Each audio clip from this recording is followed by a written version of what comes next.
More than any other art form or means of communication, photography is the universal language we all share. A great photo cuts through the often formidable barriers of language, culture, or economic differences. In an instant, great photos communicate so much without words or sound. We even think in still images, our memory is formed by them. And whether it's an established artist or a passionate emerging voice behind the camera, photographers and their photos inform us, they inspire us, they amaze us, they put our world in the broader context of history. On a personal level, photography provides us a collective look back at our past and a glimpse of our existence and our humanity.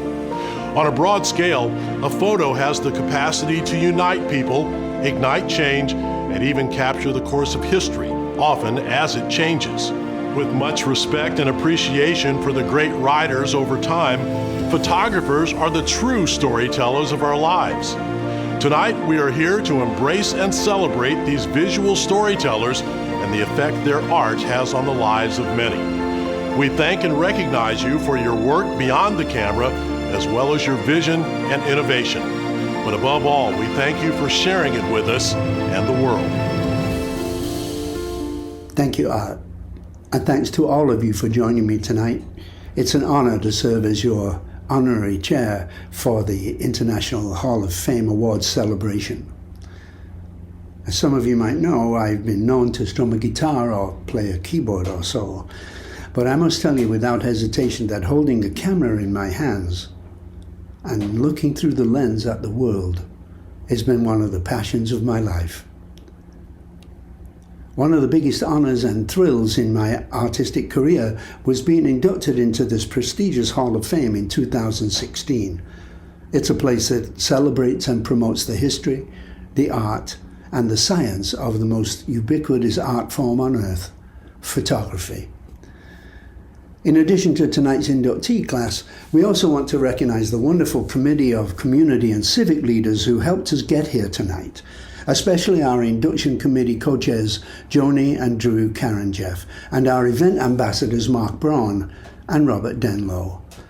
And finally, we all want to extend a warm thank you to our tireless president and CEO, Paddy Wente, and her team, as well as our board of directors, an engaged and invested group for their part in bringing this significant event to life. So, thanks for being with us tonight. Sit back, enjoy the show, and be as generous as you can. And thank you once again for supporting this beautiful art form. Good evening, everyone, and welcome to the Collins and Herman International Photography Hall of Fame Induction Ceremony, presented by Emerson & Thompson Street Capital Partners.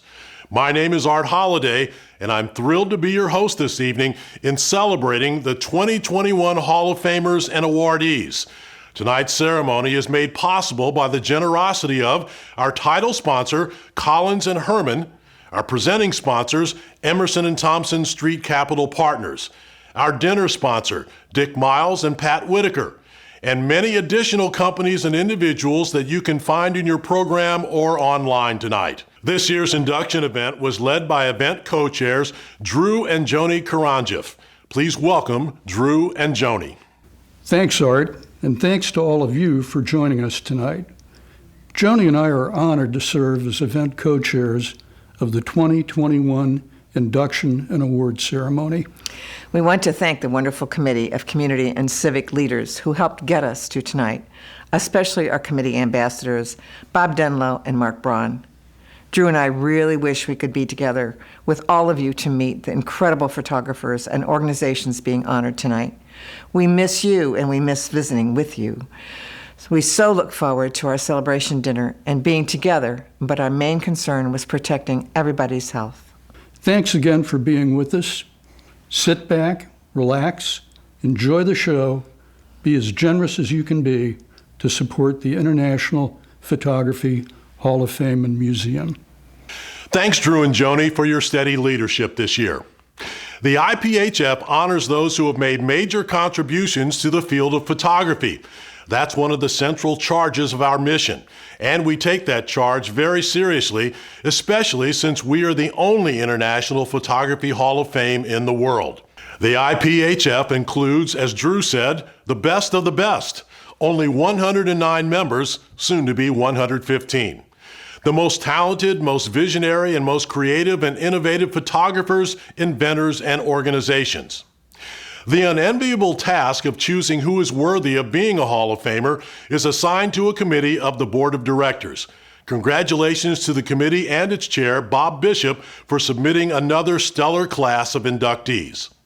By the way, as you'll soon see, each Hall of Fame inductee is awarded a beautiful and unique medallion designed and created by St. Louis's Adam Foster Fine Jewelry. The solid bronze camera lens is a work of art in its own right. And now we proudly recognize the 2021 inductees. The first inductee to the 2021 class of award winners is Dawoud Bey. Dawoud began his career as an artist in 1975 with his series of photographs, Harlem, USA.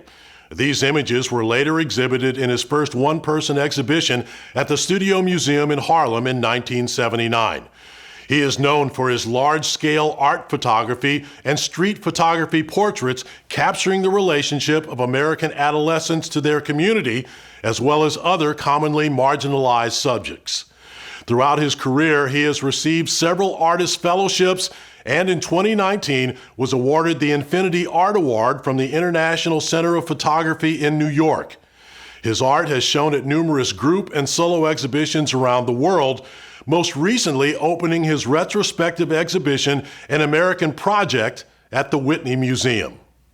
More than 25 years ago, when I had just joined the Department of Photography at the Museum of Modern Art, I remember marveling over a gorgeous print of Dawoud's image, a young man looking at pants on Fulton Street. This work stayed with me, as Dawoud's often do.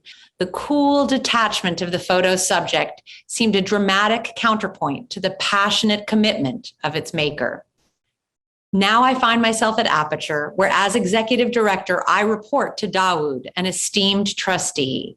In 2009, Aperture had published its first book of Dawoud's work, Class Pictures, which was followed a decade later by On Photographing People and Communities, part of Aperture's photography workshop series. In this new book, Dawoud's wisdom is synthesized for the broad audiences who are interested in his work. One of the things I admire about Dawoud is not only how deeply cognizant he is of photography's history, but how committed he is to making that history matter today. In his own work, Dawoud carries forward the legacy of several of my photographic heroes. Like August Sonder, he attends to our common humanity, grappling with the ways in which an image can function simultaneously, both as of an individual and of a type. Like Dorothea Lange, he deploys photography to encourage concern. They share a commitment to making a difference through photography.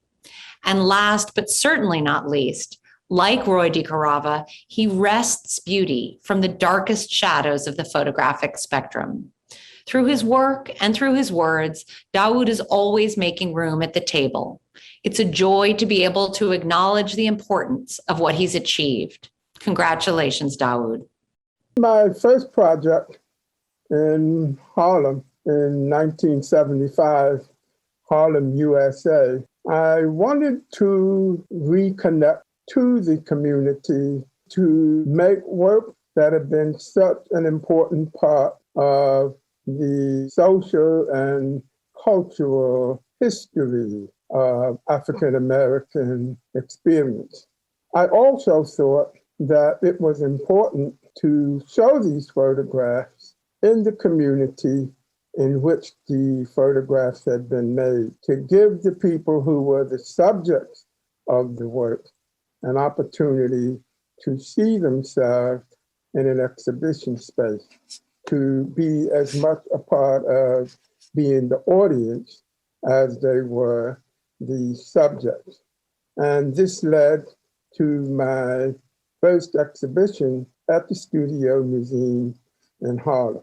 Since then, I've tried to remain conscious of who and what I'm making work about, but to also be conscious of who that work becomes available and accessible to people who live outside of the bubble of the art world or outside of the photography community. I think it's really important that we figure out how we can bring a larger part of the social community into the experience. So it is an honor to be inducted. I wish that I could be there personally. I do want to thank those of you at the Hall of Fame who chose to recognize me and my work with this honor. So thank you very much, both for being inducted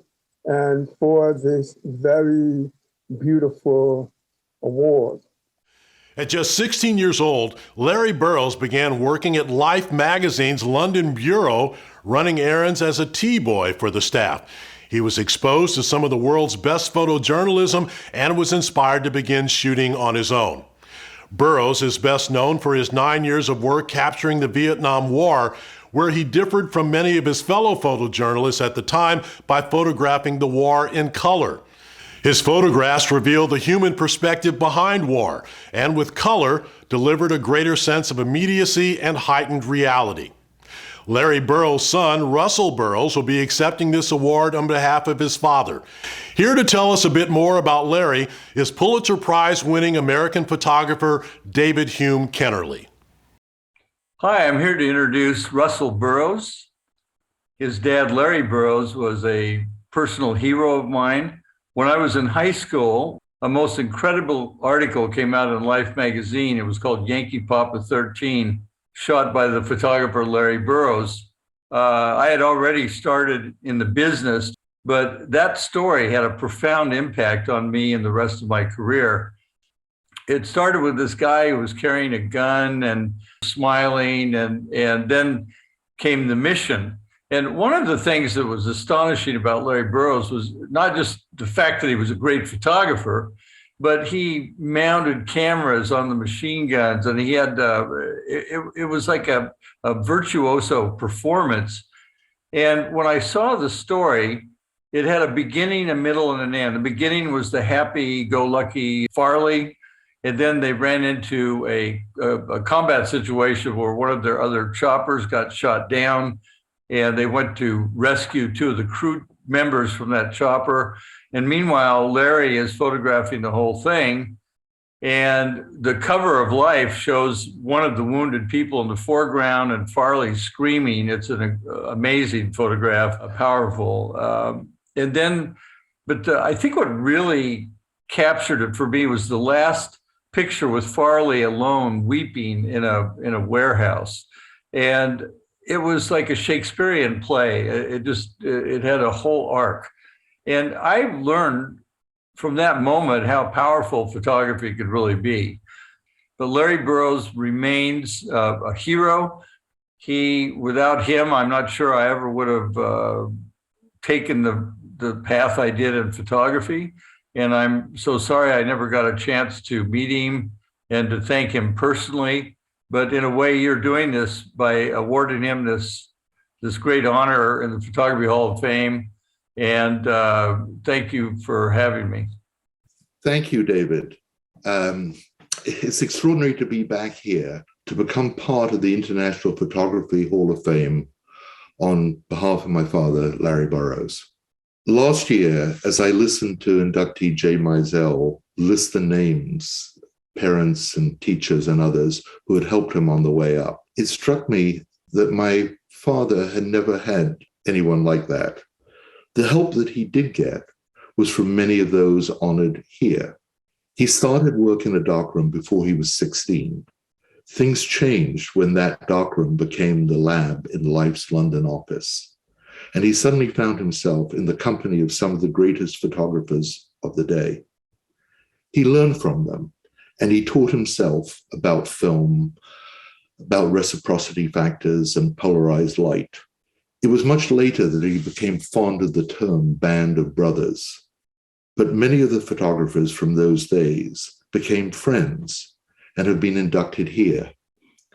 And if we needed proof of the power of photography, we're still looking at and talking about his photographs today. There's a picture of him that's being used here tonight, strung with cameras. He's wading through a stream close to the North-South Vietnam border.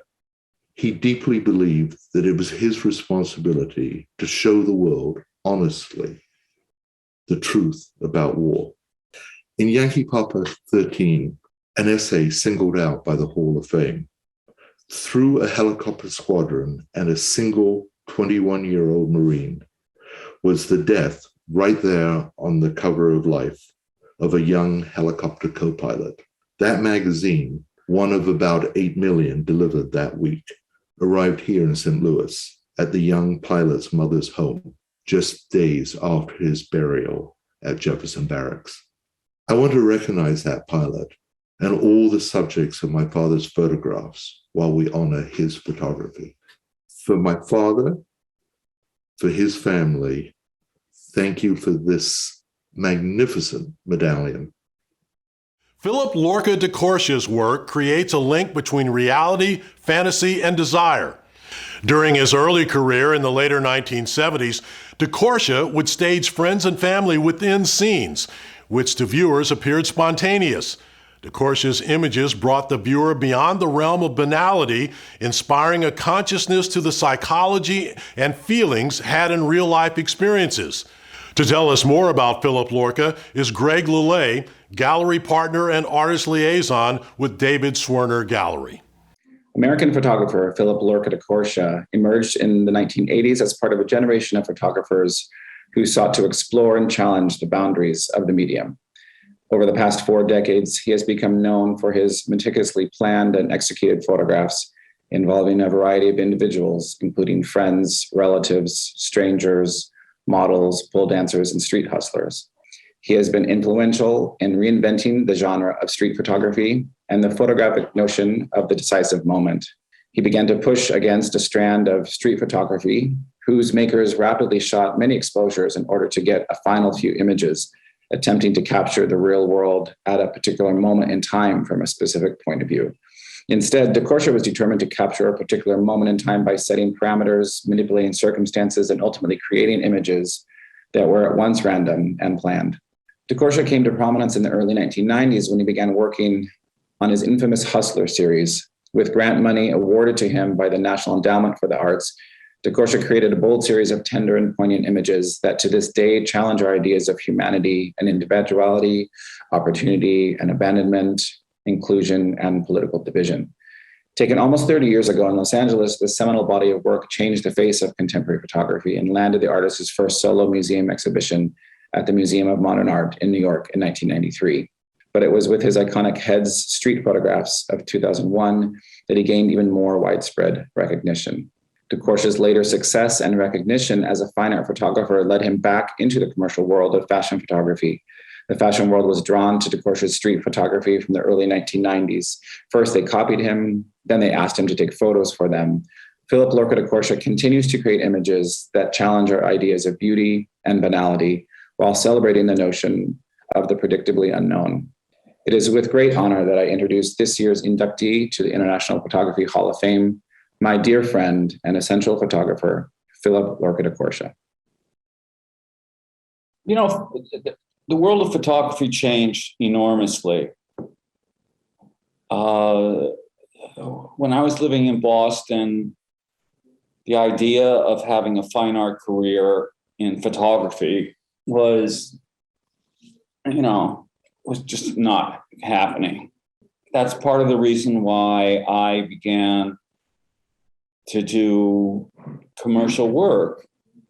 I don't think training as a photographer necessarily comes from museum exhibitions or that kind of thing. I mean, it's being out there and being forced to deal with it.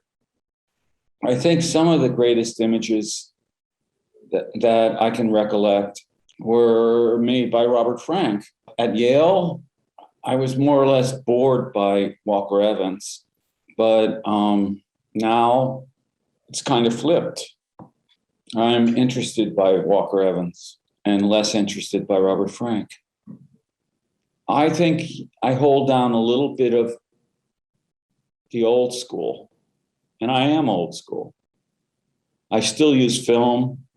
I still use a real camera. Bedside manner and managing people, that's still part of the job. I did what I did. And I've been rewarded for it. My son will be proud of it, but I'm very happy to have it. Thank you. David Douglas Duncan was an American photojournalist known for his striking photographs of war and combat photography.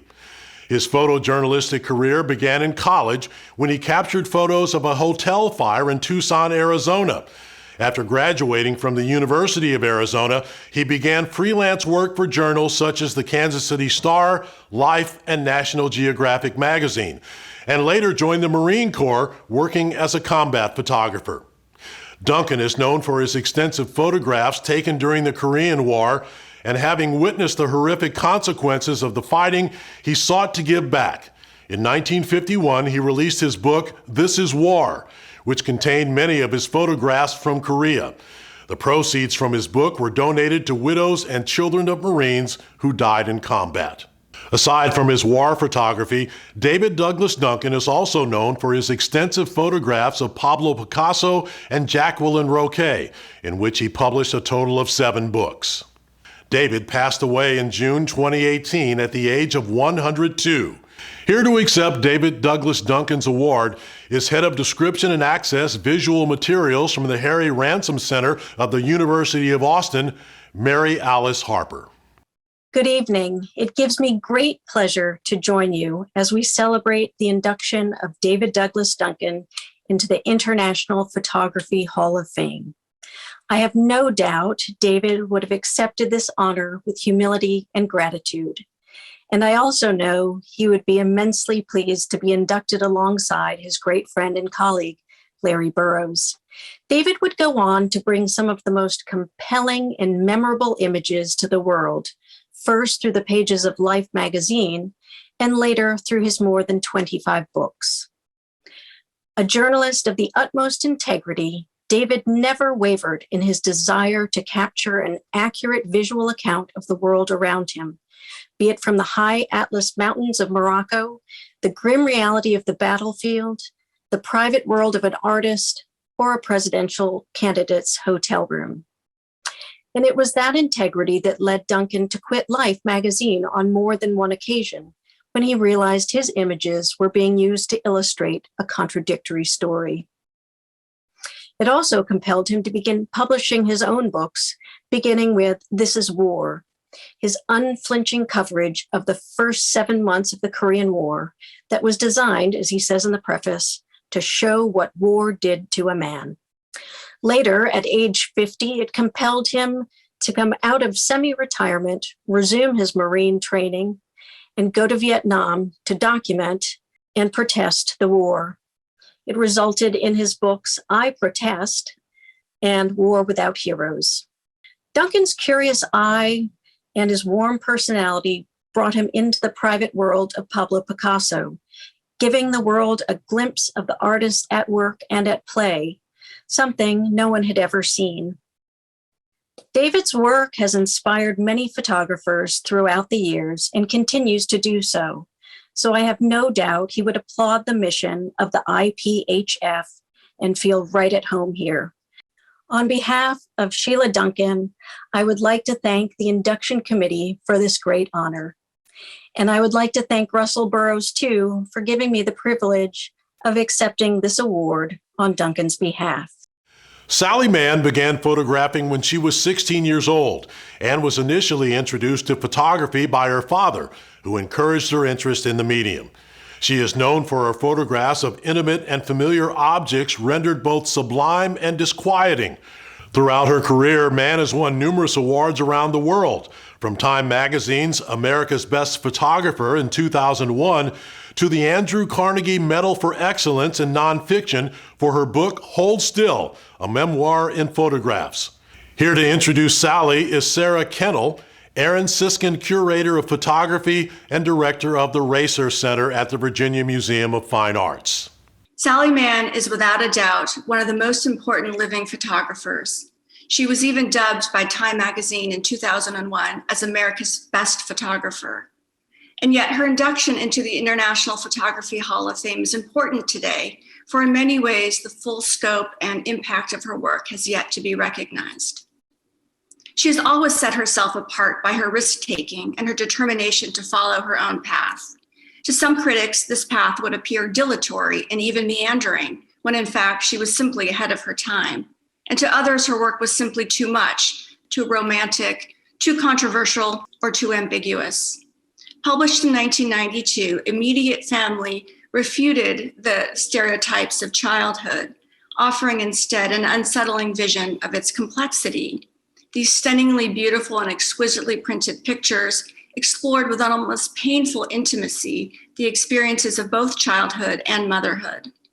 In the early 1990s, however, she turned her back on all this, seeking to exorcise the violent histories that lay beneath the alluring beauty of the Southern landscape. Mann then moved on to make experimental pictures of the Civil War battlefields. And in these dark works, she pushed her process to the extreme, merging description and metaphor into a moving whole. But when she made this leap in the mid-1990s, few understood what she was doing or why. But perhaps her bravest examination has been of herself, whether through a series of haunting ambrotype self-portraits she made after a terrible riding accident, or interrogating her own childhood many years later and asking herself how she could not have seen, have not understood her relationship with Virginia Carter, the Black woman who more or less raised her. As in all of Mann's great works, the intimate and the personal is always entwined with the epic and the historical. Her 2015 biography, Hold Still, a memoir with pictures, was among other things a finalist for the National Book Award. She would be terribly embarrassed by this effusive idolatry, and that too is part of what makes her and her work so great. For what she cares about most is doing the work, until suddenly she has touched the sublime. Thank you so much, Sarah, for this generous introduction. I hope I'm worthy of it. I suffer from a really bad case of imposter syndrome, I think. So it seems like your words should be meant for somebody else. And also humble thanks to the International Photography Hall of Fame, the board of directors and the staff for the extraordinary honor they've done my work. And I want to send out a little shout out to Adam Foster, who designed this stunning medallion, which in look and feel resembles the Goertz Degor lens with which I have taken so many of my pictures. It's a handsome thing, and I thank you. I am just as surprised as anyone to see my name listed here in the Hall of Fame, among those whose work I have admired my whole career. In fact, I was going through a box of stuff in the attic the other day, and I came across this library card. You remember library cards? You remember libraries? You remember paper?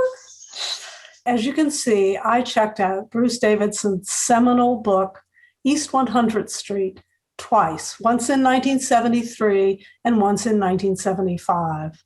And I am sure I checked out dozens of other books of images by members of this esteemed cohort, which I am now honored to join. I owe thanks for the love and support of so many people, beginning, of course, with my family, my parents, Virginia Carter, my husband, Larry, who has supported my work for 51 years, and my children, Emmett, Jesse, and Virginia, but also so many friends and companions on this journey. Y'all know who you are. This is their triumph as much as mine. I am grateful to all of you and deeply appreciative of this honor bestowed on me tonight. Thank you. Photojournalist and author Pete Souza is best known for his tenure as the chief official White House photographer for President Obama. Souza began his career in the 1970s and in the early 1980s was a photographer for the Chicago Sun-Times, and from 1983 to 89, he served as an official White House photographer for President Ronald Reagan. In addition to his work photographing several presidents, Souza has also worked as a freelance photographer for National Geographic and Life magazines. Introducing Pete Souza tonight is award-winning documentary filmmaker and director of documentaries The Way I See It and John Lewis Good Trouble, Dawn Porter.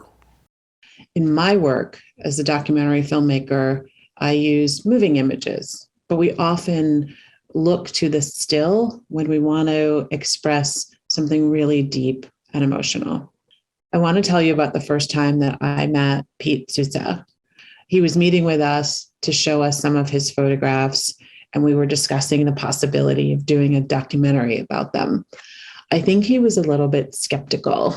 The one thing he said is, this shouldn't be about me. It should be about the photographs. And like all good documentary directors, I assured him that we would find the very best film that we could find. In photograph after photograph, there were images of decency, of strength, of compassion, kindness, and most of all, of empathy. In the film that we made, The Way I See It, I saw firsthand how Pete's photographs not only touched people, inspired them, but brought them together. His photographs capture beauty, strength, courage in moments that are large and moments that are very, very small. It is impossible to look away from those photos without feeling a sense of hope in a better future. I could not be more proud of my friend, the brilliant photographer, but the really decent and kind man that he is. Many, many congratulations to you on this very well-deserved honor. You are joining a group of celebrated photographers, and you so rightfully take your place among them. I'm humbled and honored to be a 2021 inductee into the International Photography Hall of Fame. Never in my wildest dreams did I think I'd ever be included with this prestigious group of photographers, many of whom I first became aware of while taking a photography class my junior year of college. And to now have my name come after W. Eugene Smith, whose photo essays I studied incessantly, is beyond any expectation I could have ever imagined. Though I've had quite a varied career in photojournalism, my goal was to create the best photographic archive of a president that had ever been done. So first, I thank President Obama for trusting me to give me the necessary access to make the pictures that I did. Throughout my career, I've strived to make authentic moments, which is especially important in documenting the presidency. I hope that the archive I created during the Obama administration will be a valuable body of work for history and for many generations to come. I'd like to thank the many mentors who helped me as I was starting out, and the many photo editors and colleagues throughout my career who believed in me. Without all of them, I wouldn't be here today. I'd like to thank the International Photography Hall of Fame again for bestowing this honor to me. Lastly, I'd like to thank my wife, Patty, for her support and for understanding the many times I wasn't there for important family events. Thank you so much. Joyce Tenneson's work has been described as haunting, ethereal, and mystical. Her compelling photographs capture human beauty, documenting the subject's presence and essence while aiming to present the being below the surface. Tenneson's photographs have appeared in over 100 exhibitions around the world and have graced magazine covers from the likes of Time, Life, Newsweek, and more. Here to tell you more about Joyce Tenneson is author and educator Claire Raymond. It is a great honor to introduce Joyce Tenneson as inductee to the International Photography Hall of Fame, class of 2021. Joyce Tenneson's uniquely luminous work captures that elusive space between seeing and feeling. Her technically virtuosic photographs visualize the psychological depth we often call the soul. Deeply faithful to photography as a form of light writing, her photographs inhabit that territory where light becomes vision at form's edge. A formality of processional grace attends these images, evoking statuary and imbuing the formal with the ache of human fragility. Tennyson's work often celebrates women. In this, she is a courageous pathbreaker, a photographer celebrated for her capacity to honor femaleness and her bravery in never shying away from what our society still fears, intimacy. From her early book, Insights, a revolutionary collection of women's self-portraits, through the psychologically intense images found in Transformations, Light Warriors, and Illuminations, to the iconic and popular Wise Women, Tennyson's photography reveals, using exquisite elegance, the paradox of female strength in a culture still haunted by so many forms of injustice. Her archetypal images appear as if set apart from the world, not by privilege, but by pain. They are a kind of visual prayer. Tennyson's soulful work in this time of so many crises heals us. Hello, everyone. Welcome. I'd like to thank the International Hall of Fame for this wonderful award. It's really beautiful. And it's such an honor to be included amongst their long list of iconic photographers. Early on, I knew I wanted to be an artist. When I was given a camera when I was 19 and started to photograph, I knew that that was going to be my medium because I loved connecting with people. And photography is like a passport to connect with other people. It's a way of commenting and connecting with the human condition. I also love teaching and mentoring others. I've taught over the years many classes and workshops around the globe, and I've always found teaching one of the most important parts of my life. After working for over 25 years, making mostly portraits in New York City in my own studio, I decided to move back to Maine to be surrounded by trees and nature, and to be close to that part of life that had meant so much to me growing up. In my most recent photographs, the people have been replaced by trees and flowers that have become like my new friends. I love trying to capture something new that I haven't seen about them before, and to reveal something about their own unique journeys, because they really have so much in common with us all. Thank you. Thank you. I am so grateful. I'm so grateful to be here, to be with you all tonight, and to have had this wonderful journey. Thank you for being here and sharing a little bit of my life with me tonight. This evening, we are recognizing the two awardees of the International Photography Hall of Fame's Visionary Award and Leadership Award. The IPHF Visionary Award was created to honor a photographer or organization who has dedicated their lives and their photographic expertise for the welfare of humanity and are an inspiration for future generations. Tonight, we honor the first recipient of the IPHF Visionary Award, Joel Sartore. More than 15 years ago, Joel began his quest to achieve the world's biodiversity through the founding of the National Geographic Photo Ark. Sartore has visited over 50 countries and photographed over 10,000 species in his quest to save them from extinction. Introducing Joel tonight is the Senior Director of National Geographic Magazine Wildlife Programs, Colby Bishop. Good evening. My name is Colby Bishop, and I am the Senior Director of Wildlife Programs at the National Geographic Society. I have the unique pleasure to work with photographer and explorer Joel Sartore on the National Geographic Photo Ark. There's never been a more vital time for conservation and appreciation for our natural world than now. Nearly 1 million species are at risk of extinction due to habitat destruction, pollution, climate change, and other threats. Joel has found a way to shed light in an upbeat and positive way on this important issue through the power of photography, while also inspiring people to do something to help. His photo arc project launched 15 years ago. At the time, Joel was traveling the world as a National Geographic photographer. All of this work was put to a sudden halt when his wife, Kathy, was diagnosed with breast cancer.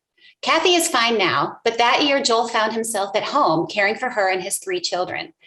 This time gave Joel a new perspective on the shortness and fragility of life. As Kathy recovered, Joel was haunted at the possibility that we could lose half of all species by the turn of the next century. Thus, the photo arc was born. Joel's vision to take a series of portraits made as simply and cleanly as possible would give us all a chance to look animals directly in the eye and see that there's beauty and intelligence in the other creatures we share the planet with. Black and white backgrounds level the playing field, making a mouse every bit as grand as an elephant. We estimate that there are 20,000 species in our world's zoos, aquariums, and wildlife sanctuaries. And Joel has traveled to over 50 countries, photographing almost 12,000 of these species so far. And there is no question that he will keep going until he captures them all. As Joel says, when we save other species, we're actually saving ourselves. Joel has authored several books, including his just released book, Wonders of the Photo Arc. When Joel isn't shooting for the arc, he spends as much time as he can with his family in Lincoln, Nebraska, and fishing in the local ponds, catch and release, of course. It is a huge privilege to work with Joel and to have the opportunity to introduce him this evening. I'm pleased to introduce Joel Sartore for the International Photography Hall of Fame Visionary Award. Hi, everybody. I'm Joel Sartore, photographer with National Geographic. It says so on my shirt right there, National Geographic Photo Arc. I'm honored to be inducted into the Hall of Fame, have the medallion here. It's very heavy. I have been working for National Geographic since I was 29 years old. I'm not 29 anymore. I started as a magazine photographer for National Geographic magazine and did about 35 stories over 17 years. A couple helped save the planet, but not as many as I would have liked. So the stories would stick around about a month. And I was well aware of that, but I went around the world from one hot topic to the next for many years before I got on the road in smaller trips once more.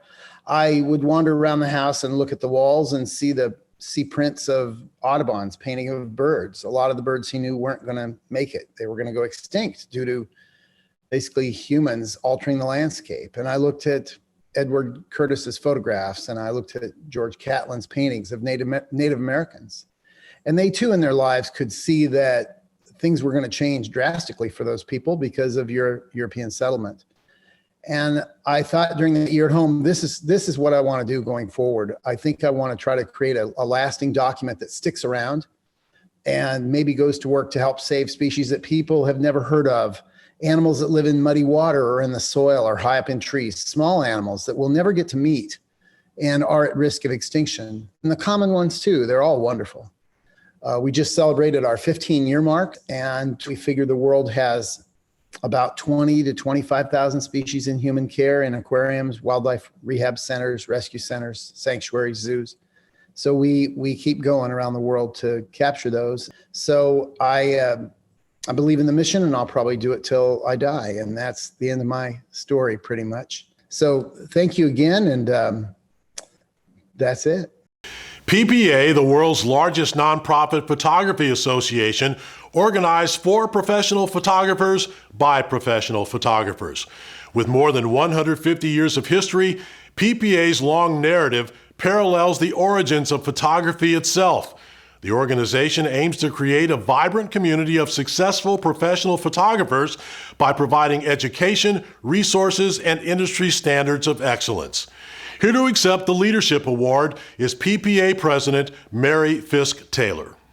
Hi, I'm Mary FISK-TAYLOR, and I'm the 2021 President of the Professional Photographers of America. It is my distinct honor and pleasure to accept this year's International Photography Hall of Fame Leadership Award on behalf of PPA. This award is given to those for their outstanding contributions through initiative and diligent support and nurturing the work of photographers worldwide. I can't think of a better recipient than PPA. PPA has been around for the past 153 years, and it actually was started with the absolute intention of exactly what this award means. In 1868, pioneers of professional photography, including Abraham Bogardus, Matthew Brady, John Moran and Edward Mubridge, started PPA, and they began leading the way in creating standards, education, and protection for all professional photographers. In fact, PPA is the only organization that has been with this industry from the very beginning of photography. The actual reason that it started was to fight a predatory patent that had started back then, and they won that battle and so many more moving forward. Its foundational spirit of advocacy continues to this day. Recognizing the hardships that were created by the COVID-19 pandemic, PPA has worked to pave the way for recovery by putting millions of dollars into relief for photographers. PPA has been around from the beginning, leading the charge to protect photographers then, and it still leads to do it today. I would like to thank the International Photography Hall of Fame for this amazing award and recognition on behalf of PPA.